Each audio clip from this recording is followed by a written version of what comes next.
પ્રિય મિત્ર, તમને યાદ હોય મિત્ર તો છેલ્લે આપણે રોમન લોકોને લખેલા પત્રના 15મા અધ્યાયની 21મી કલમે આવીને અટકી ગયા હતા. આજે મિત્ર આપણે 22મી કલમથી આગળ વધીશું. બાઇબલમાં નવા કરારના વિભાગમાં રોમન લોકોને લખેલો પત્ર 15મો અધ્યાય. આજે આપણે એની 22 થી 33 કલમો જોવા માંગીએ છીએ. વારું મિત્ર, રોમન લોકોને લખેલા પત્રના 15મા અધ્યાયની 22મી કલમ જુઓ. રોમની મુલાકાત લેવાની પાઉલની યોજના. એ શીર્ષક નીચે રોમન લોકોને લખેલા પત્રના 15મા અધ્યાયની 22મી કલમમાં લખ્યું છે, પ્રેષિત પાઉલ કહેશે, એ કારણને લીધે તમારી મુલાકાત લેવાનું અટવાઈ પડ્યું છે. એ કારણને લીધે એટલે જેઓને તેમના સંબંધીના એટલે કે પ્રભુ ઈસુ ખ્રિસ્ત સંબંધીના સમાચાર આપવામાં આવ્યા નથી તેઓ જોશે, અને જેઓએ સાંભળ્યું નથી તેઓ સમજશે. આ પૂરું કરવાની તમન્ના હોવાથી અને જ્યાં સુધી પ્રભુ ઈસુ ખ્રિસ્તનું નામ કદીએ સાંભળવામાં આવ્યું ન હોય એવી જગ્યાઓમાં પ્રભુ ઈસુ ખ્રિસ્તનો શુભ સંદેશ પ્રગટ કરવાની પાઉલને જે મહત્વાકાંક્ષા હતી, એ મહત્વાકાંક્ષા હોવાથી એની રોમનોની મુલાકાત અટવાઈ પડી હતી. રોમન લોકોની મુલાકાત. પાઉલના માર્ગમાં ઘણા બધા અવરોધો ઊભા થયા હતા. 23 અને 24 કલમ જુઓ શું કહે છે. હવે આ પ્રદેશમાં મેં મારું કાર્ય પૂરું કર્યું છે. ઘણા વર્ષોથી હું તમારી મુલાકાત લેવાની ઈચ્છા રાખી રહ્યો છું. સ્પેન જતી વખતે હું તમને મળવાની આશા રાખું છું. તમારી મુલાકાતથી મળતો આનંદ તથા તમારી મદદ મેળવીને હું સ્પેન જવા વિદાય થઈશ. પ્રેષિત પાઉલ અહીં સ્પષ્ટ કરે છે કે તેની ઈચ્છા દૂર દૂરના છેવાડાના ભાગો સુધી પ્રભુ ઈસુ ખ્રિસ્તના શુભ સંદેશનો પ્રચાર કરવાની છે, અને એ રોમ શહેર પણ આવવા માંગે છે. 23મી કલમમાં પાઉલે કરેલી વાત સમજવી અઘરી છે. પાઉલ કહે છે કે આ પ્રદેશોમાં મેં મારું કાર્ય પૂરું કર્યું છે. શું આનો અર્થ એવો થાય કે એ સમયે રોમન શાસન નીચેના જે પ્રદેશોમાં પ્રેષિત પાઉલ હતો ત્યાં પ્રભુ ઈસુ ખ્રિસ્તના શુભ સંદેશનો પ્રચાર કરવાની તકો મેળવી હવે બંધ થઈ ગઈ હતી? શું હવે ત્યાં પ્રચાર કાર્ય માટે દ્વાર બંધ થઈ ગયા હતા, કે પછી એ પ્રદેશોમાંના બધા જ લોકો ઉદ્ધાર પામી ચૂક્યા હતા? એ પ્રદેશના ખૂણે ખૂણે પ્રભુ ઈસુ ખ્રિસ્તનો શુભ સંદેશ શું પ્રસરી ગયો હતો? પાઉલ અને બીજા સાક્ષીઓ વિશ્વાસુ હતા, અને પ્રભુ ઈસુ ખ્રિસ્તના શુભ સંદેશનો પ્રચાર એ પ્રદેશોમાં પૂરેપૂરી રીતે થયો હતો. ઈશ્વરનું વચન ફેલાઈ ગયું હતું. યહૂદી તેમજ બિન યહૂદી બંને પ્રકારના લોકોએ પ્રભુ ઈસુ ખ્રિસ્તનો શુભ સંદેશ સાંભળ્યો હતો. જો કે આનો અર્થ એવો નથી થતો મિત્ર કે તેઓ બધા જ પ્રભુ ઈસુ ખ્રિસ્તને શરણે આવ્યા હતા, પરંતુ એમણે બધાએ પ્રભુ ઈસુ ખ્રિસ્તનો જે સંદેશ છે, શુભ સંદેશ, એ તો સાંભળ્યો જ હતો. એટલે પાઉલ હવે નવા વિસ્તારો તરફ ધ્યાન દોડાવે છે. પાઉલની આંખો હવે રોમન સામ્રાજ્યના સરહદી વિસ્તારો તરફ વળી છે. પાઉલ કહે છે કે સ્પેન જતી વખતે હું તમને મળવાની આશા રાખું છું. બીજા શબ્દોમાં પાઉલની મંજિલ રોમ નહોતું. પાઉલ તો સ્પેન જવા ઈચ્છતો હતો. પાઉલ રોમન સામ્રાજ્યના એક છેડેથી નીકળ્યો હતો અને હવે તે તેના બીજા છેડે સુધી પહોંચવા માંગતો હતો. હવે અહીંયા પ્રશ્ન એ છે કે પાઉલ સ્પેન ગયો ખરો? ગયો હોય તો એની નોંધ અહીં કરવામાં આવી નથી, પરંતુ હું માનું છું કે પાઉલ સ્પેન ગયો હશે, કારણ કે એની જિંદગીના અંતિમ ભાગમાં તિમોથીને લખેલા બીજા પત્રના 4થા અધ્યાયની 7મી કલમમાં એણે શું કહ્યું છે એ તમે જુઓ. પ્રેષિત પાઉલ અહીં કહે છે, દોડની શરતમાં મેં મારાથી બનતું સર્વ કર્યું છે. મેં મારું અંતર કાપ્યું છે. વિશ્વાસમાં હું અડગ રહ્યો છું. પાઉલ કહે છે કે તે દોડની શરત દોડ્યો છે. એણે પોતાની પ્રચાર સફરો પૂરી કરી છે. પાઉલ સ્પેન જવા માંગતો હતો અને યરુશાલેમ પણ જવા માંગતો હતો. હવે જુઓ, રોમન લોકોને લખેલા પત્રના 15મા અધ્યાયની આગળ 25 અને 26 કલમો. પ્રેષિત પાઉલ અહીં કહે છે, હાલ તો હું ઈશ્વરના લોકો માટે મદદ લઈ યરુશાલેમ જાઉં છું, કારણ મકદોનિયા અને અખાયા પ્રદેશની મંડળીઓએ યરુશાલેમમાંના ઈશ્વરના લોકોમાંના ગરીબ લોકોને મદદ કરવાનો ઠરાવ કર્યો છે. શા માટે પાઉલ પોતાના જ હાથોથી યરુશાલેમમાંના ગરીબ સંતો માટે ફંડ ફાળો લઈ જવા માંગતો હતો? શા માટે? કારણ કે એના પોતાના જ હાથોથી તેણે યરુશાલેમની મંડળીના લોકોની, વિશ્વાસીઓની સતાવણી કરી હતી. પોતાના જ હાથોથી. જ્યારે એ શાઉલ હતો ત્યારે, એનું પરિવર્તન થયું નહોતું ત્યારે. યરુશાલેમમાંના પ્રભુ ઈસુ ખ્રિસ્તના અનુયાયીઓ પર અત્યાચાર ગુજારવામાં એ જ્યારે શાઉલ હતો ત્યારે એણે જ નેતૃત્વ લીધું હતું.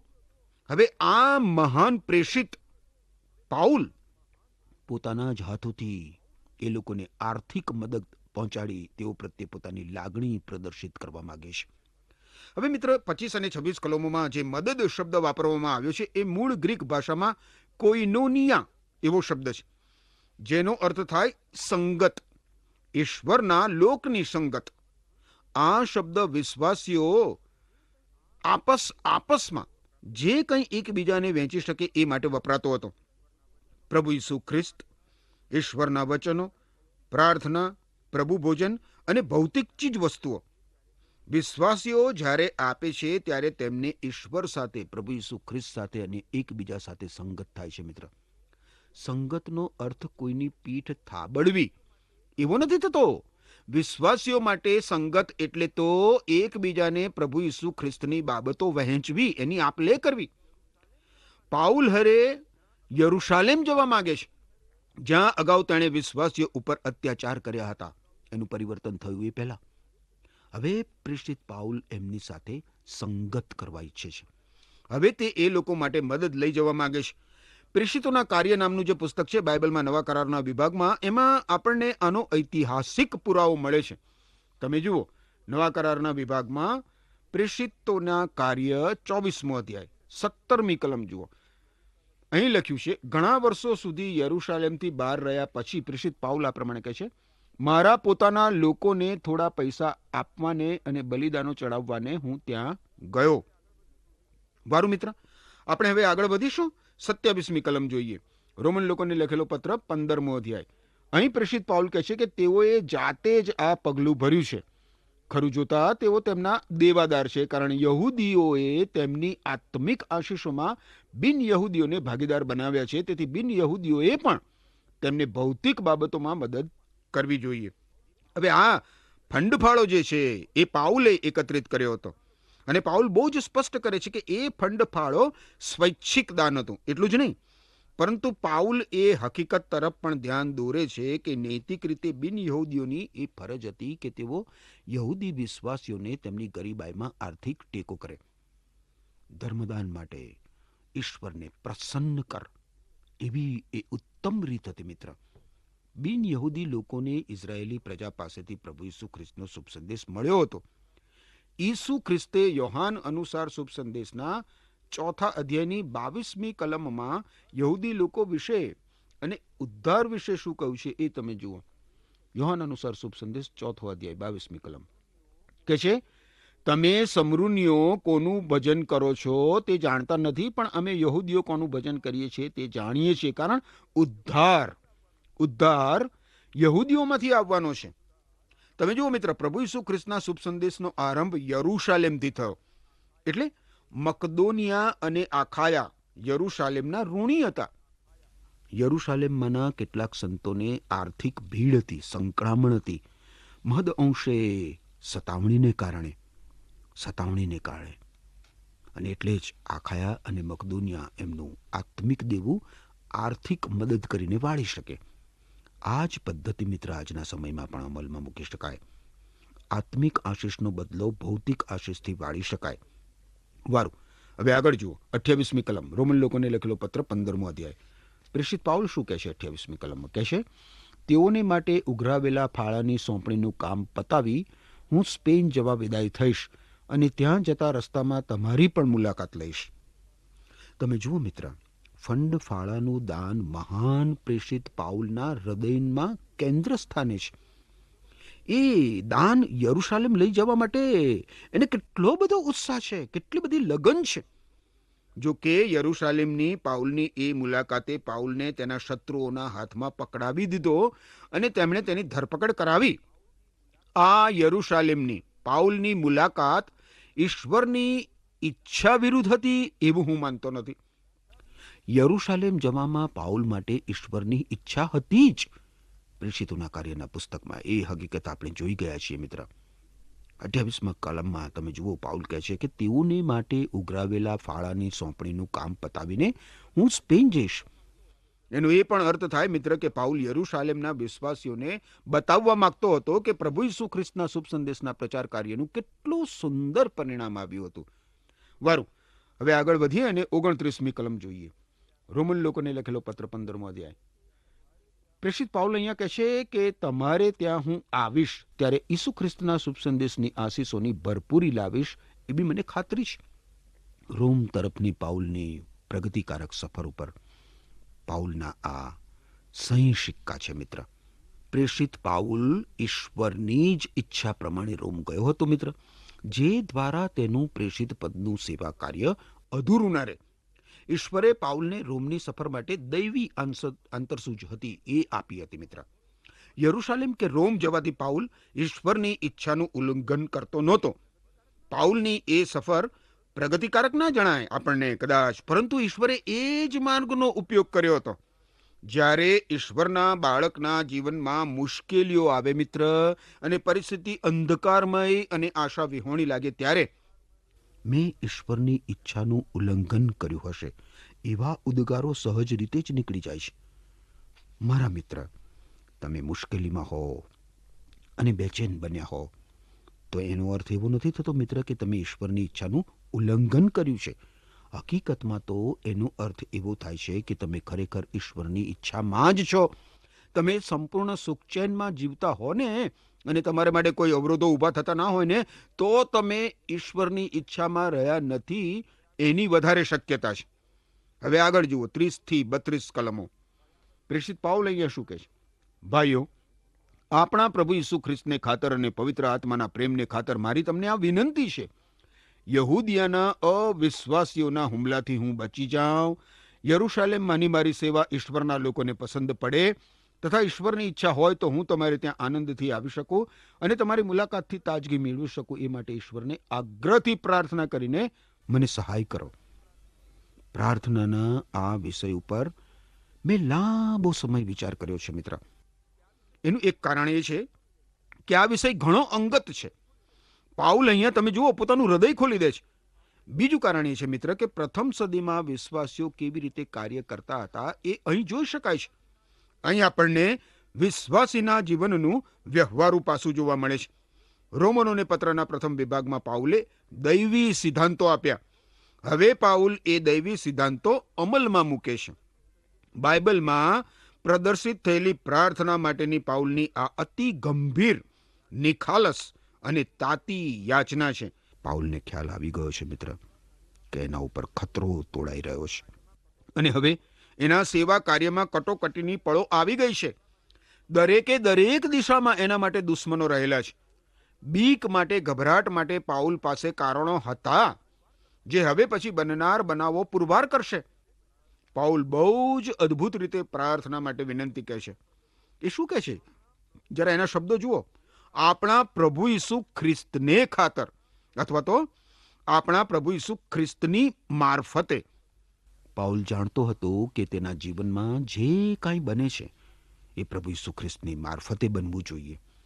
રોમમાંના વિશ્વાસીઓને તેણે વિનંતી કરી કે તેઓ તેની સાથે પ્રાર્થનામાં જોડાય.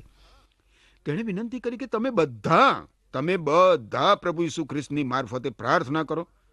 પ્રભુ ઈસુ ખ્રિસ્ત આપણો મહાન મધ્યસ્થ છે અને એટલા માટે પ્રભુ ઈસુ ખ્રિસ્તની મારફતે ઈશ્વરને પ્રાર્થના કરો. હવે 30મી કલમમાં પવિત્ર આત્માના પ્રેમને ખાતર. એ વિધાનનો અર્થ એ થાય કે પ્રેમ એ પવિત્ર આત્માનું ફળ છે જે બધા જ વિશ્વાસીઓને એક તાંતણે બાંધે છે.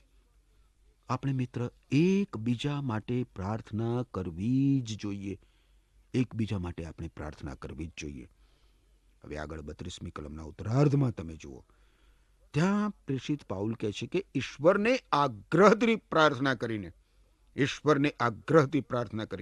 અહીં આગ્રહ શબ્દ બહુ જ મહત્વનો છે મિત્ર. મૂળ ગ્રીક ભાષામાં વપરાયેલો જે શબ્દ છે તેનો અર્થ થાય આત્મામાં વેદના અનુભવવી અથવા તો આત્મામાં કષ્ટ કરવું.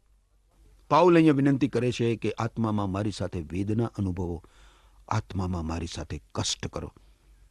મારી સાથે કષ્ટપૂર્વકની વેદના સહિતની પ્રાર્થનામાં જોડાઓ.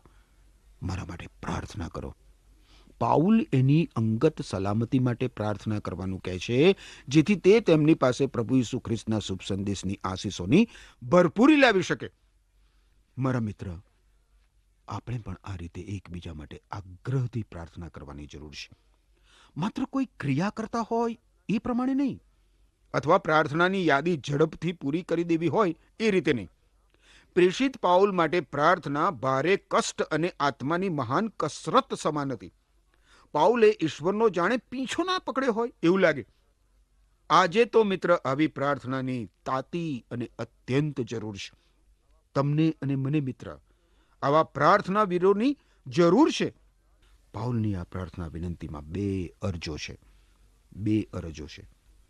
યહૂદિયા પ્રદેશમાંના અવિશ્વાસી લોકો તરફથી અને ધર્મના સૂત્રધારકો તરફથી એના જાનનું જોખમ હતું. પાઉલ એમાંથી બચી જવા માંગતો હતો. અને બીજી અરજ એ છે કે યરૂશાલેમના વિશ્વાસીઓ બિન યહૂદી વિશ્વાસીઓ પાસેથી એકત્રિત કરેલ ફંડ ફાળો સ્વીકારતા કદાચ અચકાય. પાઉલ ઈચ્છતો હતો કે તેઓ એનો સહર્ષ સ્વીકાર કરે. મારા મિત્ર, પાઉલની બંને પ્રાર્થના વિનંતીઓનો ઉત્તર મળ્યો. યરૂશાલેમમાં પાઉલનો જીવ બચી ગયો. યરૂશાલેમમાંના વિશ્વાસીઓએ ફંડ ફાળ્યો પ્રેમથી સ્વીકાર્યો અને પાઉલ આનંદ સહિત રોમ પણ પહોંચ્યો. કાયસારિયામાં 2 વર્ષ જેલમાં વિતાવવા પડ્યા તેમ છતાં, માર્ગમાં એનું વહાણ પણ ભાંગી ગયું એમ છતાં, જ્યારે પાઉલ રોમ પહોંચ્યો ત્યારે તે સાંકળોથી બંધાયેલો હતો મિત્ર. એમ છતાં પવિત્ર આત્માના આનંદમાં રોમ આવ્યો પ્રેષિત પાઉલ. શું પાઉલને રોમમાં આરામ અને તાજગી મળ્યા? હવે આ પ્રશ્ન તો ચર્ચાનો છે, પરંતુ એના જીવનના અંત ભાગમાં પાઉલ જુવાન તિમોથીને શું લખે છે એ તમે જુઓ. તિમોથીને લખેલો બીજો પત્ર, બાઇબલમાં નવા કરારના વિભાગમાં તિમોથીને લખેલો બીજો પત્ર 4 અધ્યાય 6 થી 8 કલમમાં એ કહે છે, તિમોથીને કહે છે પ્રેષિત પાઉલ, મારે બલિ થઈ જવાનો અને આ જીવન ત્યજી દેવાનો સમય આવી પહોંચ્યો છે. દોડની શરતમાં મેં મારાથી બનતું સર્વ કર્યું છે. મેં મારું અંતર કાપ્યું છે. વિશ્વાસમાં હું અડગ રહ્યો છું અને હવે વિજયનું ઇનામ મારે માટે રાહ જુએ છે. હવે મિત્ર, રોમનોને પત્રનો આ 15મો અધ્યાય પાઉલના આશીર્વચનથી પૂરો થાય છે. જુઓ 33મી કલમ. શાંતિદાતા ઈશ્વર તમ સર્વની સાથે રહો. આમીન. શાંતિદાતા ઈશ્વર, એનો અર્થ એ થાય મિત્ર કે પાઉલ જેલમાં, સાંકળોના બંધનોમાં, દરિયાઈ તોફાનમાં, ભાંગી જતા વહાણમાં પણ શાંતિનો અનુભવ કરતો હતો. હું તમારા માટે પ્રાર્થના કરું છું મિત્ર કે ઈશ્વર તમને એવી શાંતિ આપો. આમેન.